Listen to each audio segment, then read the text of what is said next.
Hello, my baby. Hello, my honey. Hello, my ragtime gal. Send me a... Hey guys, welcome to a multi-movie review. New title. Hoo-hoo, it's creative. All comes from the noggin. Right up here. Alright, so I decided we're not going to limit the films I'm reviewing to just 1 month, because that would be boring, and I don't really think I see an equal amount of movies for 1 month. Maybe I see no movies. I mean, you know, I'll pretend I have a life. But today we're doing a little superhero edition. One movie came from March, one came from early May, one came from frickin' this month. But yeah, let's get into the review. Our first movie is Logan. This is the incredible, dark, and brutal take on superhero movies. I know absolutely nothing about the X-Men universe, but you really don't have to watch this film. It's a gritty action drama that transcends comic books. It has a very nice balance of both drama and action. It does not shy away from violence, and it makes you care about every character, even these obvious red shirts. It's a long, painful journey, and you get to feel what Wolverine is feeling. It really does not pull back any punches, sometimes literally. It really wants to show you just how difficult this guy's life is now that he's an outcast. You know, he's one of the last of his kind. But there's still these expectations of him that this one family wants him to fulfill, but he can't because he's tired out. He's old. It really depicts old age in a very realistic way. He just feels like he can't do anything, and he can't be the role model everyone wants him to be. And then this girl comes, and she reminds him of himself, but that's a worrying thing to him because he'll admit he's not a very sound person. He doesn't want to help others. He just wants to live out the last of his life. But there's a little character arc. This is the last Wolverine film for a little bit. I hope. I think they did I think for once they didn't just cash in on superheroes. They didn't just make a third Wolverine reboot. They made just a Wolverine film. It's not a very basic superhero movie. It's very complex. Some people have compared it to westerns, just saying it's sort of a post-western, but it happens to have superheroes. It's a very different superhero film. You don't really have to know about the background of these characters because it shows it all in this film. It's a very standalone experience. I think it does a very good job of explaining everything. And you know, I don't know that much about Wolverine. You know, I watched The Wolverine back in 2013, but I don't know much about him. I don't even like the X-Men movies. But I love this film. I was hooked from the trailers, and it met my expectations and surpassed it. The ending is very depressing and somber. Someone dies in a superhero film. That's similar to a few films on this list. And this is easily one of the best Marvel releases to date. I have to give it a strong to middle 8 out of 10. It is really that good. Please go see it. Not with a 5-year-old, but or even with a 13-year-old. I don't know, someone with good attention span. Because this is a hard-hitting film, and honestly, I think it could win an Oscar, really. Alright, next up we got Guardians of the Galaxy Volume 2. Of course, I adore the original, an unexpected hit about an obscure Marvel comic barely anyone has ever heard of. It was funny, it was fresh, it was connected with the cinematic universe, but it felt like anyone could watch it still. For this movie, this particular installment, it's kind of hard to say whether it's better or worse than its predecessor. So just to make up my mind a little bit, we'll just go over some bullet points, I guess. 1. Humor is prevalent in this film, but really only for the beginning. They slam so many jokes in, but they're mostly based around the same thing, Drax, and his cluelessness. Don't get me wrong, his laugh is infectious, but I think the original Guardians had a much wider display of jokes, and it sort of resorts to very lowbrow humor, and just not all the jokes land. So it might give you a few chuckles, but it's not really objectively very well written. Two, the action is very good, but I think they overdid themselves a little bit. When Yondu uses his needle, it's cool at first, but then it just drones on, and I kind of just wanted to shout in the theater with my friends, "Okay, we get it. He's slicing his enemies with his weapon in slow motion stuff. You don't need to play it for 5 whole minutes." A lot of the action is just rehashed from the old movie. I don't think they really had as much tricks up their sleeve. 3, characters just don't have as much charisma as a past installment, unfortunately. To be fair, their origin story gave them a lot more to work with, but they're just just limited, intimate scenes with the heroes where we really get to just have a one-on-one interaction. They're mostly enveloped in all the chaos that's going on. 4, the story is way better than the original. However, it looks like I'm trashing the movie, but I'm not. These are just critiques. It doesn't make the movie any less entertaining. It's just not as critically sound. You kind of have to have a separate mind. For Suicide Squad, I found it personally entertaining at points, but I can understand that the script isn't very good, and they messed up on a lot of things. These are more objective things that film scholars can look at. But a film can still be interesting or funny to you. It just may not, be as well developed as you would like it to be, and that's the next step that really gets it to a gold film. The ending, however, I have nothing but praise for it. So it turns out Peter's dad killed his mother and was really just trying to take control of the galaxy by creating millions of children, just for his own benefit. He was trying to use Peter to help him achieve total dominations. The Guardians defeat him, and then the crew starts to leave without Quinn, and Yondu sacrifices himself to bring Peter home. Finally, someone died in a superhero movie. This genre is famous for death fake-outs, and I'm sick of it. It's dumb, predictable, and makes it so the adventures the heroes go on have no stakes, and everyone will get out willy-nilly.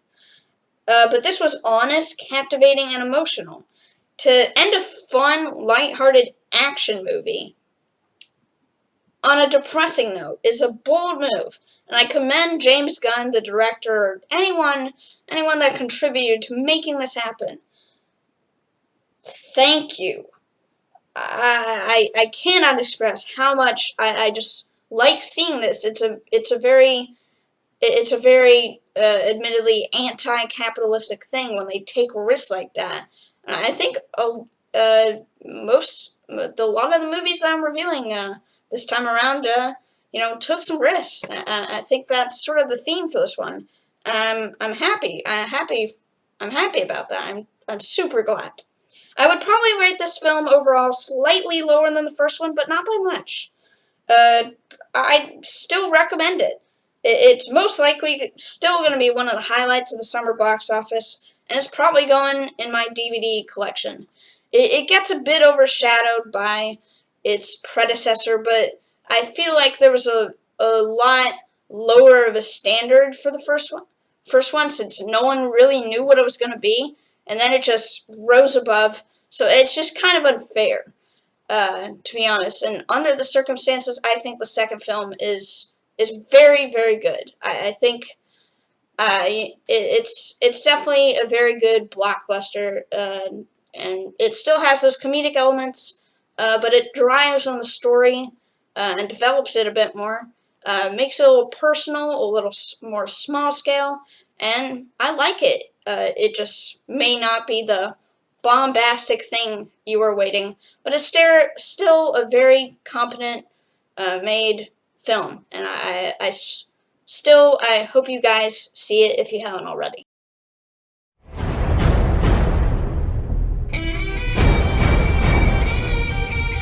This is Wonder Woman, the surprisingly controversial new film from DC that had women-only screenings, met with a lot of backlash, articles written about it by real people that contain the phrase, Fans might be disappointed that there's no trace of the well-documented S&M kinkiness.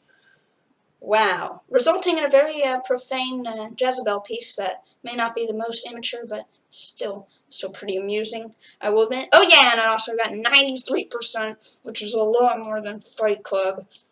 I'm sorry, I do like this film, but God, that's a tragedy. That is an absolute tragedy. 79? Why? Anyway, before we get into this review, I'd like to do a little summary for comedic reasons, I guess. It starts on an island where Gal Gadot,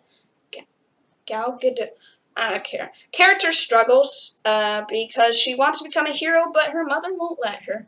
Helicopter parents in superhero movies, what a common trope, I guess.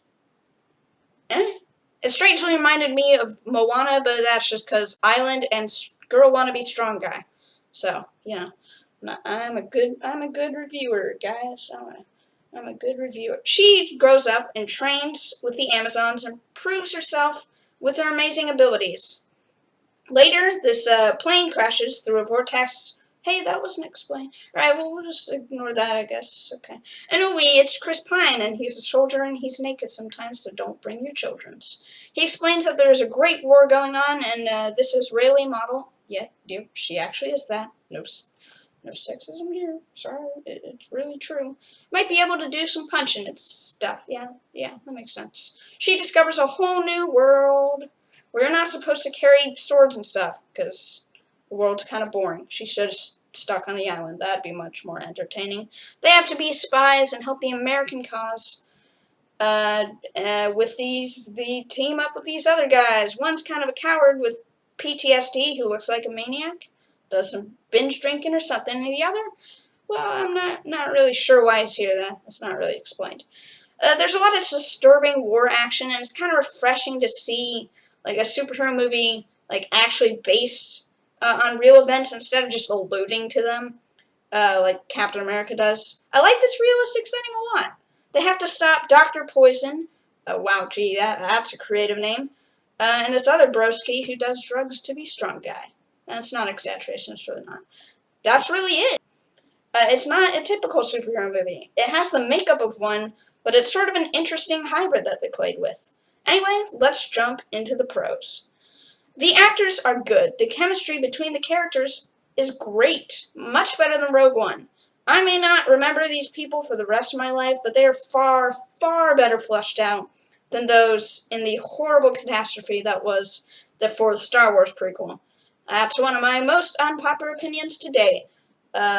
Next to the fact that I despise Captain America Civil War with my every being, and it saddens me that I didn't get a review out fast enough. I really should. That was a terrible movie. The humor is great. They have that awkward humor related to Mac and Babbies. Oh yeah. As well as the classic fish out of water stuff. That didn't really seem to get old. The jokes are very, sort of repetitive, and there's kind of scenes with, just jokes laid out, and specifically for comedic purpose, but also still, developing the characters, but it doesn't really get old like it does in Guardians of the Galaxy, as I mentioned before. It just kind of works for some reason that movie fell back on. The shots in this movie are very nice, obviously not something I'm an expert on, because literally every time a movie does a wide shot of a person standing in front of a large landscape, not the most creative form of cinematography, I just think, that'd be a dang good wallpaper for my computer. Now that we're done with positivity, ew, let's jump into the cons. This is the most overused, grueling trope in every action movie. Stop overusing slow motion. At every moment when they did this, I kept saying to myself, oh yeah, I'm sure this will be the last one. They're just trying to build a hype up at the beginning. But no, it's particularly weird in the first scene. I was like, what are you doing, panty shop? What are you doing? They're warriors, not cabaret dancers. Slow motion can be used, but it has to make sense in the situation. The characters in it has to look good. Otherwise, it's just incredibly distracting. Second, the character could have struggled a bit more. I think they did a good job with it, but in action movies, I just look for this because it humanizes the people who are watching a stream really gets us enveloped in them, sees that they're not just invincible gods, even if they kind of are. They did this some in the fighting sequences, but I guess I'll just send them a better luck next time for that one. Lastly, the most prominent issue in this film is actually just the last 15 minutes. Wonder Woman defeats the drug addict. Nothing happens, of course.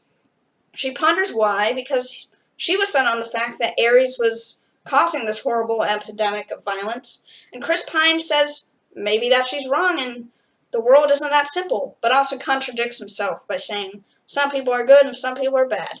That's a flawed philosophy, but anyway, it's a superhero movie, not some, not Shakespeare. But anyway, yeah, we'll let that slide.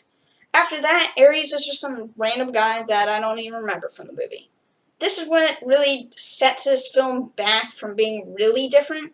It ditches the message and goes the easy way out.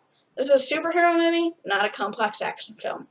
It tried to be deep and didn't quite succeed in my eyes, and missed the mark by a little bit. Just barely. I give them applause for trying, and maybe it's just the source material or executive meddling that mixed in the supernatural. But if they had tried something newer, I would have appreciated this movie even more.